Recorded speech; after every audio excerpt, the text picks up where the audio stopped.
Sometimes you're just craving mom's or grandma's food. You can find it here.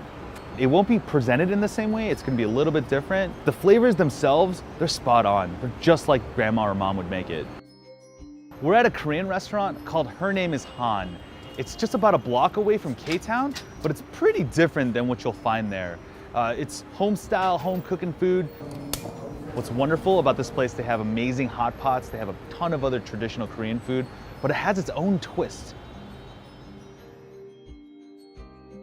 This is pretty close to K-Town, or as I like to call it, K-Street, because it's not really a K-Town. Yeah, it's very close. It's very one close. really, densely populated street. Why did you guys open here, and what's the deal with that? It's like slightly hidden, Yeah. Where it just makes us a little bit different. Right. And then for us to just gain more attention, oh, there's this restaurant that's very different from K-Town. Right. So that's what we try to focus on, our service and even our visuals, our ambiance. Yeah, the place looks amazing.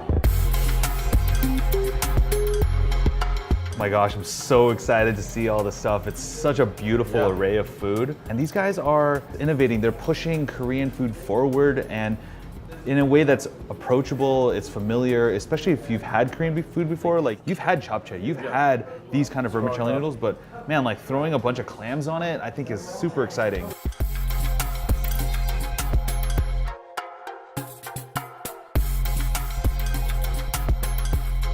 You get the flavor of the clam, Yeah. which has a different texture, obviously, than like bulgogi or meat. Yeah, it does. And then it's spicy, and I love that kick. Like growing up, it would always be sweet, and it would contain mushrooms and beef. Beef would be like the main ingredient. But this japchae, we gave it a little twist. We made it into seafood, short-neck clam. I think japchae is the dish that most people who've never tried Korean food, it's the first Korean dish they'll have. It's Yeah. just it's a plate of like, it's spaghetti, it's Korean spaghetti. We like to focus on mother's cooking, so that every time you eat at Her Name is Han, you can always reminisce about your mother. Because we all know mother's cooking, it is the best cooking.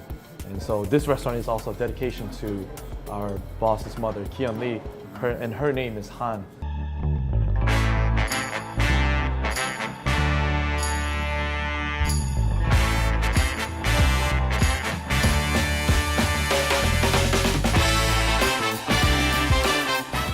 All right, we're gonna try this dish.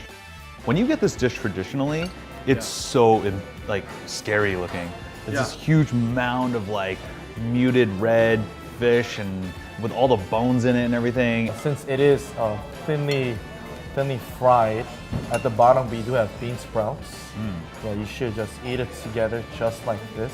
This would be the best way. And Nice. it's made with a Korean chili sauce. You breaded it and fried it. Yeah. It adds kind of a richness. You really nailed it with this one. Dude, this is grandma food. I heard you have sea squirts in here though. It's like a marine invertebrate filter feeder. This is very traditional. Yeah, we will love it. Just let it like pop in your mouth It looks like a penis. with full of flavors. Yeah. Oh. Oh my God, Yeah. it just gushed in my mouth.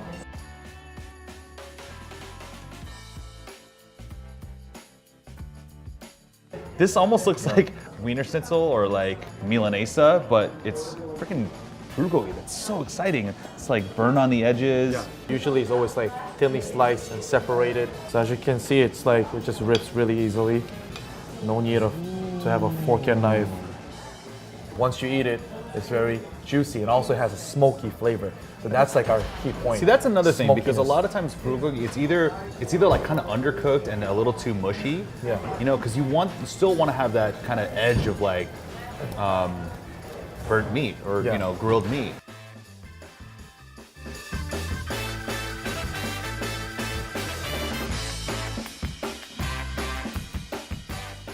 And this will be our hot pot. So this is like the perfect situation when there's only two people, so you don't need to share the eggs. Yeah, So you I take would not, I one. would not share it with you. You take one, I take one. Rice cake will be very traditional for us. It will be like a traditional street food. Yeah. But we added it into a hot pot, nice and soupy, with a little bit of spice and sweetness, with our sweet potato noodles and with seafood. So it's like has different mixtures. So this is like, my mom would make this growing up. It was, the flavor of this sauce is yeah. exactly what you would have if your mom made this dish for you. So I'm from LA and Korean food in LA tends to be more traditional. People are trying to make the perfect galbichim. They're trying to make the perfect, negudorim. What I like in New York is that you're taking traditional food and you're putting your own bent on it. You're presenting it and you're packaging it in a way that's familiar for Korean Americans, but also like approachable for non-Koreans. Yeah. That's beautiful. I think that's great. As it sits, it gets a little thicker every single time. The flavors continue to meld together, and you get some smokiness from the hot dog. You get some starch coming off the rice cakes. You get some of the fishiness. I mean, there's even clams here. This thing is luxurious. Mussels. Oh my God, that's magic, dude. It's so good. It's sweet. It's mainly, I like how it's sweet. It's kind of like, that's the first thing I taste, and then it settles into a long, rich, deep spice. Yeah. Oh, Ron, thanks so much for hosting us and treating me to this amazing food. If you guys want to see more home-cooked Korean food, click here. When you eat that kind of food that we serve, the Chinese Korean, it brings you back.